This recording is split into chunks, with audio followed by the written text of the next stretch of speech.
excited to be able to introduce one of our friends and somebody who I think was just really inspired on a recent trip. So maybe we'll hear a little bit about that. Patricia Newman's going to speak today. She first attended Unity of Toledo in 1967 as a child and continued.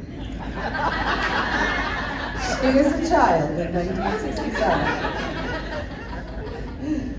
And she has continued through adulthood. She officially became a member of Unity of Torrance, California around 1991, and she transferred her membership to Unity of Toledo in 2000. Tricia served in numerous ways as a volunteer in youth and family and welcome ambassador, to name a few. Tricia served as an appointed interim to the board since September of 2023. Trish is a prayer chaplain and serves our community with beautiful meditations and affirmative prayer support. Trish has many skills to offer, including finance, conflict resolution, community building, and fundraising. She offers extensive experience and a deep understanding of leading with Unity principles.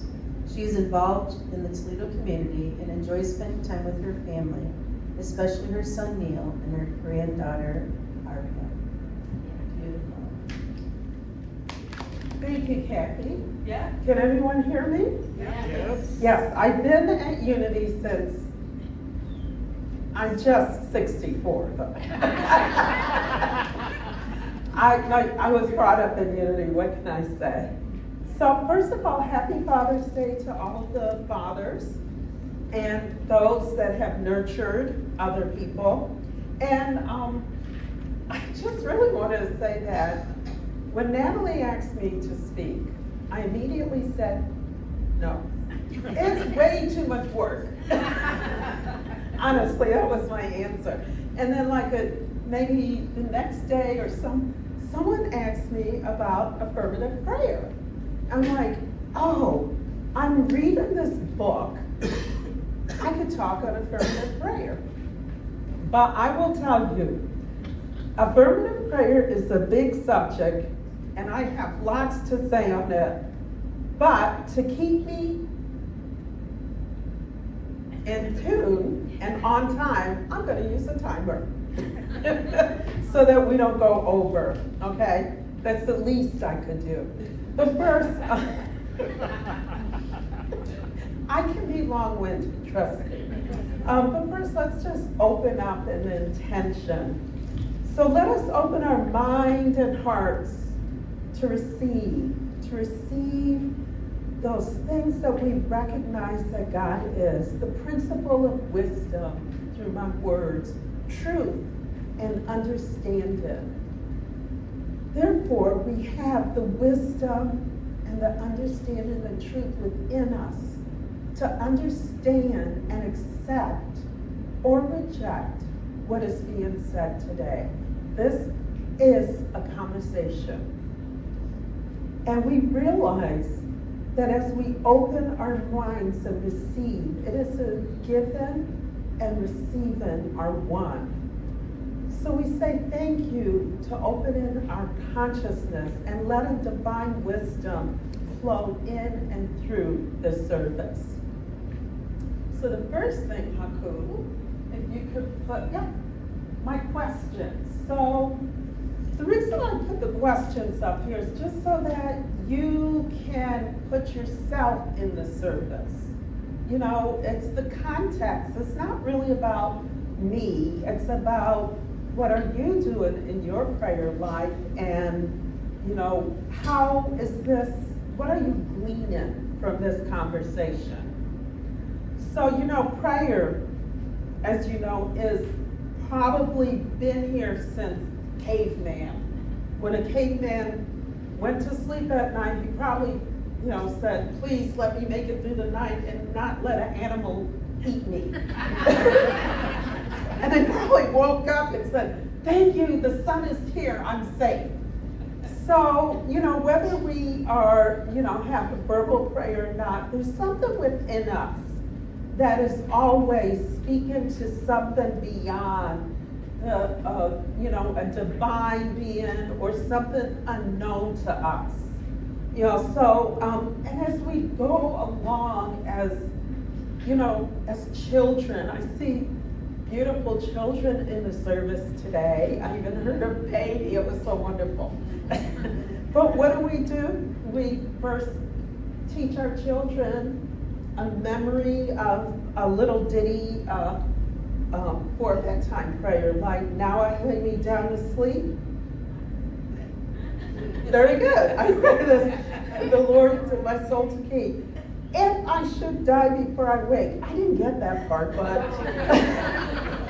I prayed the Lord my soul to take. This prayer I looked it up. It was from the 1800s. If you're a kid and woke up the next day, you were lucky. So we teach our children this, or, a grace, God is good, God is great. Let me thank Him for our food. Amen. Him, even though the mom cooked. And as we got older, prayer changed. It changes, you want to pray against temptations, or you want to pray for safe travel, or a friendship, or protection, or guidance. And again, as adults, then we really get into, "Please God, give me that job, I need it," or "I need money for rent." So this is a supplication prayer. We're begging God. And there is nothing wrong with any type of prayer, because you are evoking something. But in unity, we do things a little bit different. And not just unity, it's also new thought. So one of the things, Charles Fillmore, the founder of Unity, in Revealing Word, this is how he defined prayer, particularly affirmative prayer. Prayer is more than supplication. It is an affirmation of truth that eternally exists, but which has not yet come into consciousness. It comes into consciousness not by supplication, but by affirmation. And this is kind of, if you think about, faith are the things unseen. So it's something that we don't need to beg and pray, but we need to align ourselves with through affirmations. And it's not just an affirmation of, "Oh, I'm going to have this, I'm going to have that." It takes some feeling with it. So Eric Butterworth says it this way in his book, The Universe is Calling. No, that's not what you're doing. I am. That was the key to Jesus' power. His affirmation and realization of the I am. Not "I want to be," "I hope to be," "I will be someday," or "Dear Lord, make me to be," but simply "I am." The affirmation of I am. So the two quotes, are quite different, pointing to something quite different than the traditional prayer of supplication or begging and everything. And in the book, this is the book that I use. The book, Discover Your Divinity, A Modern Guide to Affirmative Prayer. It's by Linda Matella Whitsett and Deanne Morrissey. Great book. I'm just going over the first two chapters, believe it or not. So maybe you guys have to have me back. But anyhow,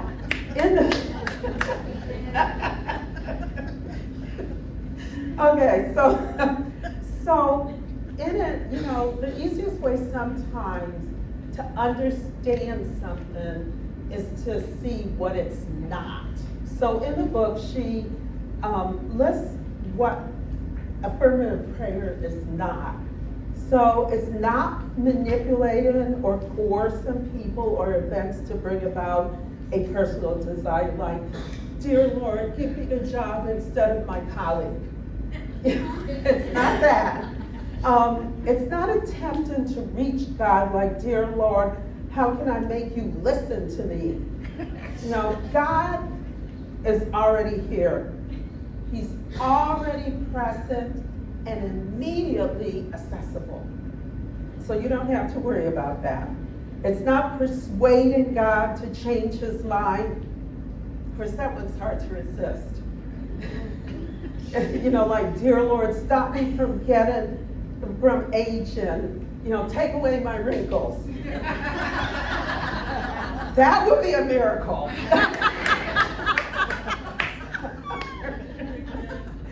And disallowing others from healing, such as medicine, surgery. You don't want to say, dear Lord, I refuse to have surgery and take away this medication.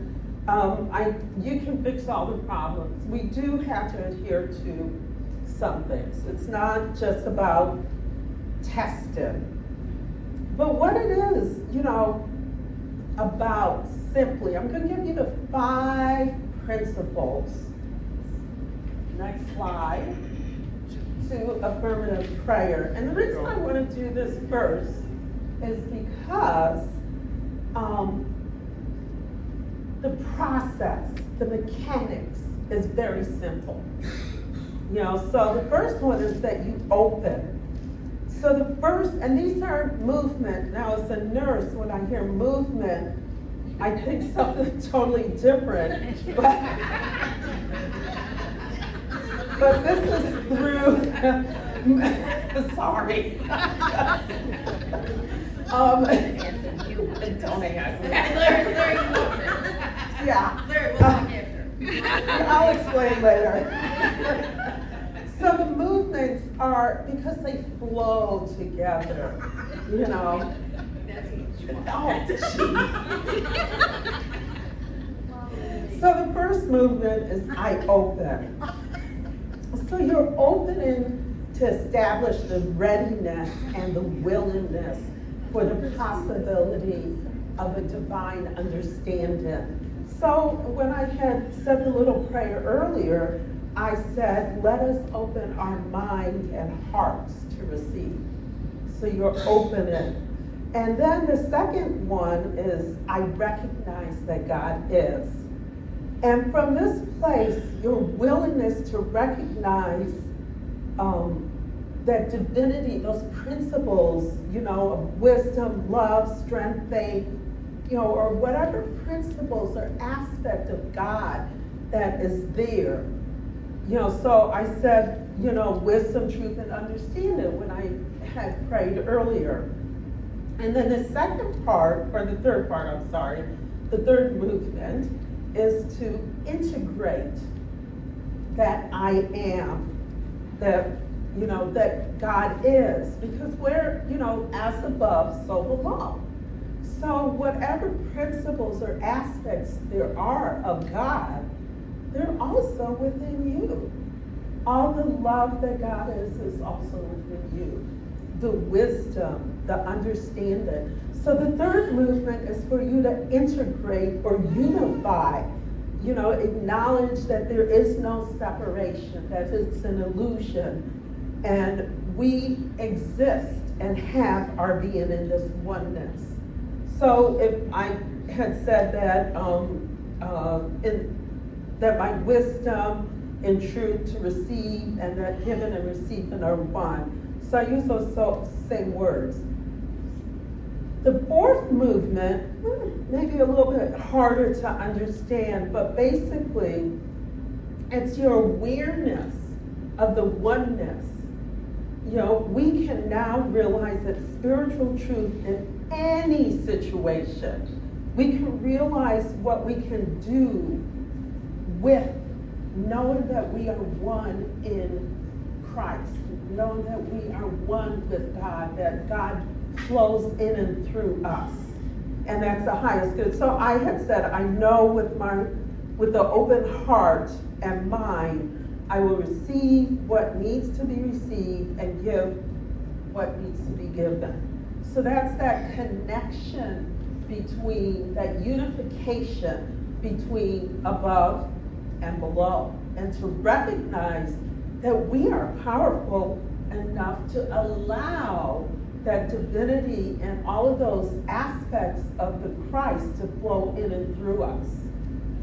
And of course, the final one, gratitude. Appreciation. Appreciation that there's a shift in consciousness, that we are shifting our thoughts from whatever the problem was to what it is now, so that we are moving in and through whatever situation it is. Very simple, right? Yeah. Right? 5 simple movements. Flow. You know, and it's very easy, and anyone can do this. You can put the words down. But obviously, there's something greater about and something deeper with affirmative prayer. And that's the principles behind it. Listen, a house it's not a home, or you can have all the tools and seeds for a garden. But if you're not watering the garden, if you're not planting the seeds, watering the garden, make sure it has sunshine and everything, it's not the same. And it's the same with affirmative prayer. These are the mechanics of it. But what you, as individuals, need to hone in on is the feeling. Allowing it to be greater than just words. You know, words without feelings are just words. Like knowledge without action is no knowledge. So I have a little clip here that may give you a sense of the feeling behind the words that can be created. I'll kind of get out of the way. Is there a fifth mode or a lost mode of prayer that allows us to move beyond needing intervention, beyond asking for help, a mode of prayer that allows us to be part of the solution? So in other words, is there a way of communicating with the divine matrix, with this Higgs field, that considers us as part of, rather than separate from, the field that we are experiencing from within? Well, the answer is the reason that I'm sharing this episode. It's a resounding yes. So what I'd like to do is share an example. This is a story, it's a true story that happened to me when I left the corporations in the early 1990s, and I moved to a piece of land in the high desert of northern New Mexico. And those of you that live in that part of the world, you may remember the 1990s was one of the worst droughts in recorded history. The elders of the native peoples, they said in the memory of their ancestors, they'd never seen a drought that had lasted as long as what we were experiencing. It was going on 5+ years. It was terrible. Cattle were dying, crops were dying, people were selling their farms because they could no longer support themselves on the land. And it was during this time that a native friend of mine called me one morning. And to honor his privacy, I'm going to call him David, even though David is not really his name. But David called me one morning and he asked me, he said, "Greg, would you like to meet me and accompany me to a place that is so old, no one even knows who built this place. It was built by the hands of our ancestors. It is a wheel. It is a circle of stone where we offer our prayers, because in this place, the skin between the worlds is very thin." I love that terminology. So he said, "Would you like to join me to offer a prayer of rain?" And I didn't have to think twice. I said, "You bet." And I met David and we hiked into this place. I wasn't prepared for what I saw. As an Anglo, as a Westerner, I expected to see some chanting, some kind of ceremony, maybe some dancing. And what I saw was David. He sat in the ground. He took off his old work boots. He unlaced them and put them outside the circle. He stepped into the circle with his naked feet on the ground. He closed his eyes. He honored all of his ancestors. He honored the directions, all 6 of them. And then he closed his eyes with his hands in a prayer mudra over his heart, just for a few seconds. This is outside of the town of Taos, New Mexico. It's the nearest city of any size. And he looked at me. He opened his eyes and he looked and he said, "I'm hungry. You want to get a bite to eat?" And he was inside the circle. And I said, "Well, yes." I said, "But I thought you were going to pray for rain. And he looked at me, and what he said has stayed with me so powerfully for so long, and it's helped so many people when they think about how this prayer works. He looked at me and said, no. He said, if I prayed for rain, rain could never happen. He said, because the moment I pray for rain, I have just told the universe that rain does not exist here. The moment I pray for it to happen, I'm acknowledging that it's not here now. And I said, well, if you didn't pray for rain just now, I said, when you close your eyes, what did you just do?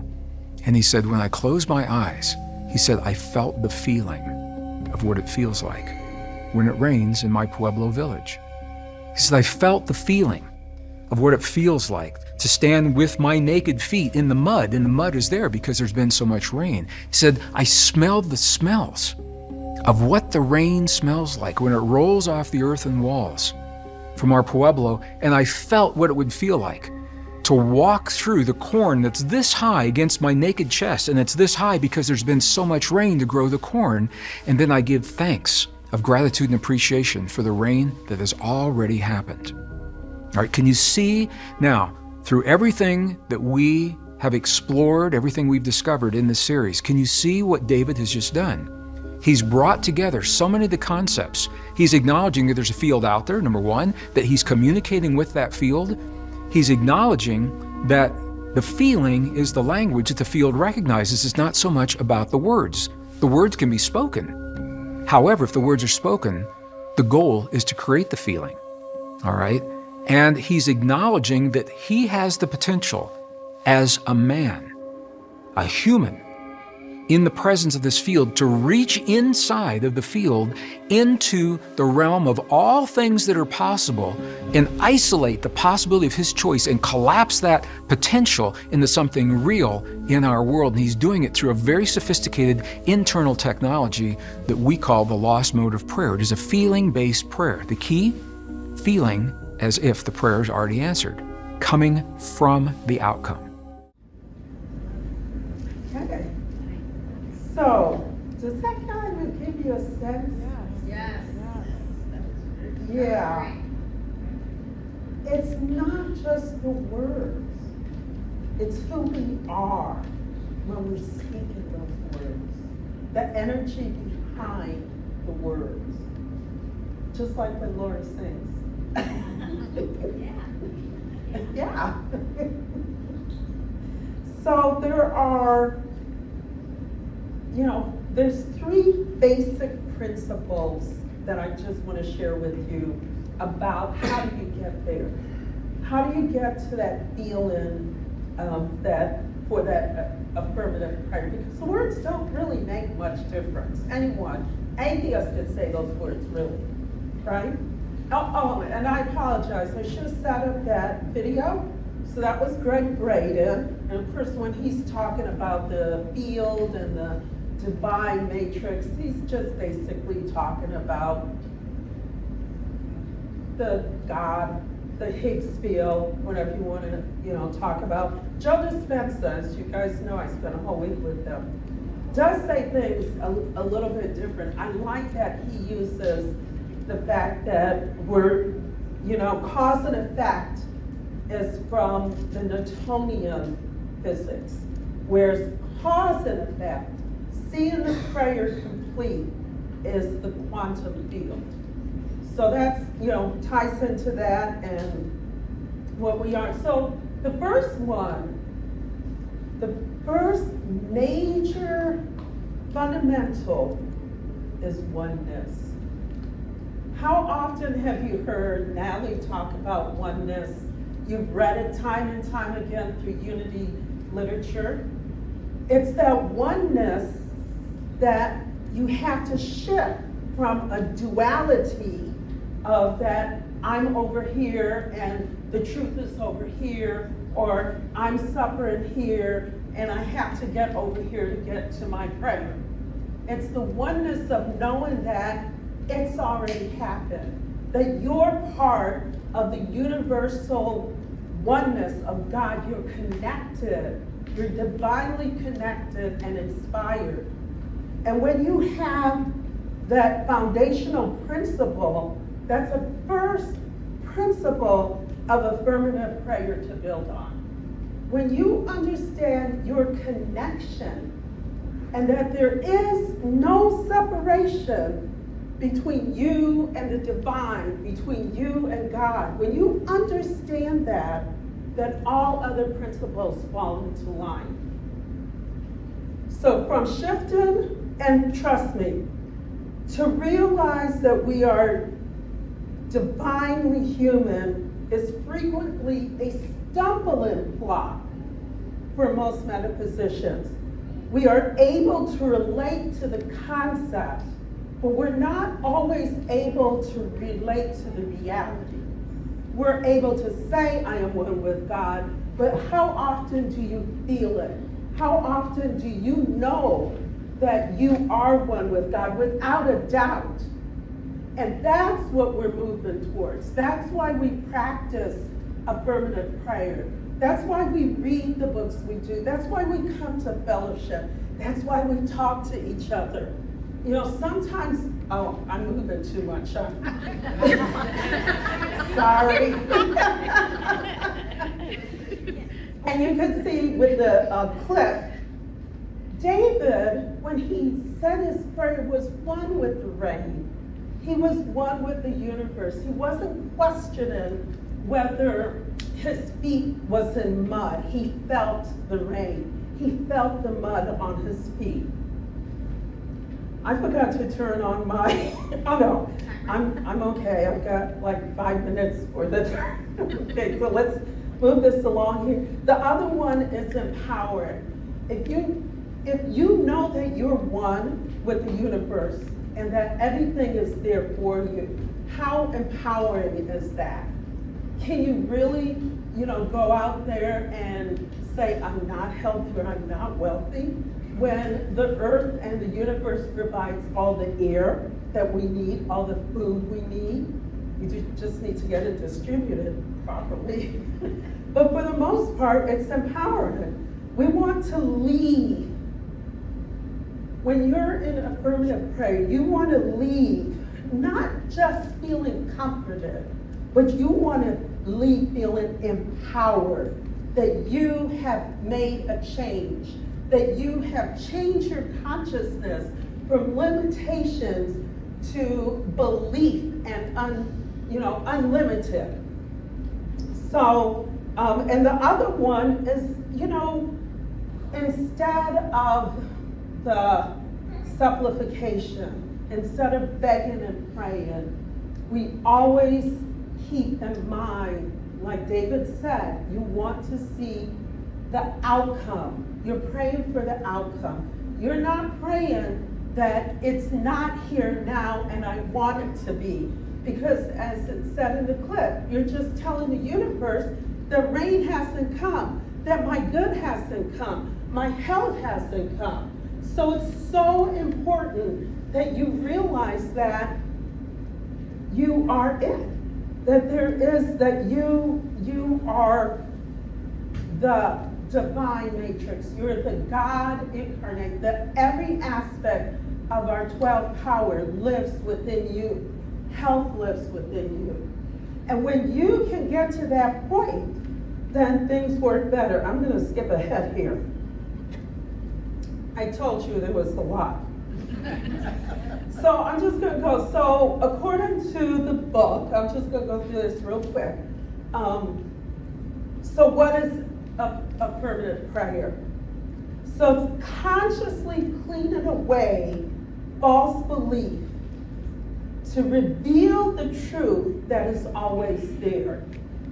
So when you constantly set aside that false belief, what's there is only the truth, that you're healthy, that you have a connection, that you are one with the divine.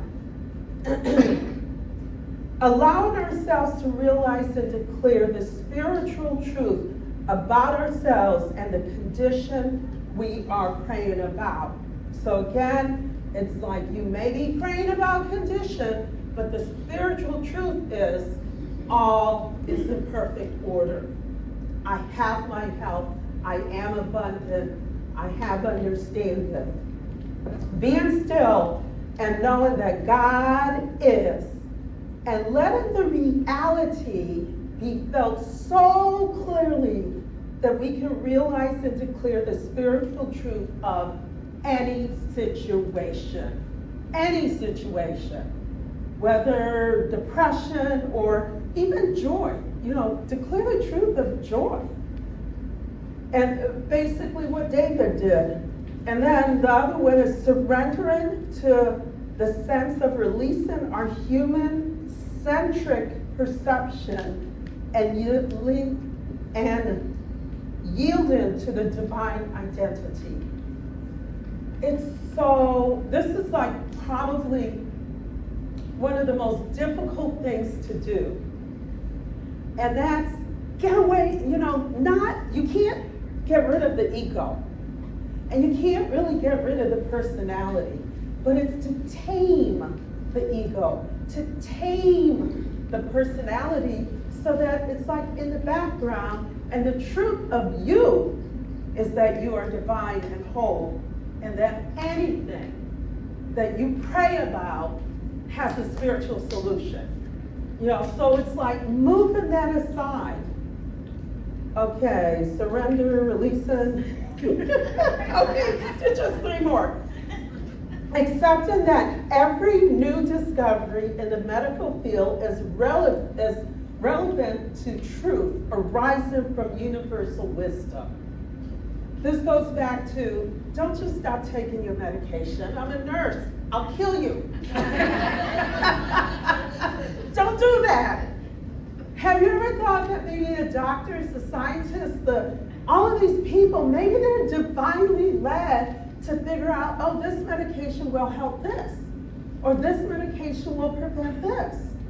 Allow the medical, of course, I may be a little bit biased. But just don't throw away just everything, okay? We have our truth. Use our truth. Understand the mind understanding that mind is essence and mind and form are one and the same. So there's no difference between thoughts and beliefs and what they become. Okay, I hit my thing here. So basically, you gotta remember that mind is essence, but there's a form to mind, and there's no separation. Basically, take the medication. And the last one, realizing that since a human being is a divine human, there is a perfect spiritual idea that is the truth of every individual, no matter what their expectations, and this truth can be realized and declared. So when you see that person on the road that you want to cut off, don't drop any fingers. Just realize that they have someplace to go and they're a divine being, right? Okay, Kathy, I can tell you're going to drop them fingers. So what I want to encourage you through this week is that affirmation prayer is anchored in our divine humanity. So always remember that you are having this human experience, but there's something deeply within you that is divine, and for you to bring that out. So what I thought of is when I was at Unity, we always had this song that we used to sing, and my father, since it's Father's Day, I guess he's with me, he used to always say that a thought is the most powerful thing in the universe. And I just want to encourage you with the words to this song. Our thoughts are prayers. And we are always praying. Our thoughts are prayers. Be careful of what you're saying and thinking and doing and being. Seek a higher consciousness a state of peacefulness, and know that God is always there. So this coming week, think about using your thoughts, words as affirmation prayers. I have one video to answer the question about the rain, and I thank you. David and I went into Taos, New Mexico. We had lunch about an hour south of where this prayer was offered. By the time I got back onto my land, something began to happen that we hadn't seen in a long time. Big black clouds came in over the Sangre de Cristo Mountains. It started to rain, and it rained. And it rained and rained and rained. It rained all that night. It rained the next morning. It rained the next afternoon. It rained and rained. It rained so much the ground was so dry it couldn't absorb the rain, and everything began to flood. Fields were flooded, cattle were stranded, roads were washed out. And I called my friend on the phone. I'm just going to share this with you. I called my friend on the phone and I said, David, man, this is a mess. I said, what is happening? And he was quiet just for a moment. And he said, Greg, that's the part of the prayer our ancestors could never figure out. He said they could tell it to rain, but they couldn't tell it how much to rain. Thank you for letting me share my heart. If you would like to support this content and others like it, please give at unityoftoledo.com, where love is an everyday experience.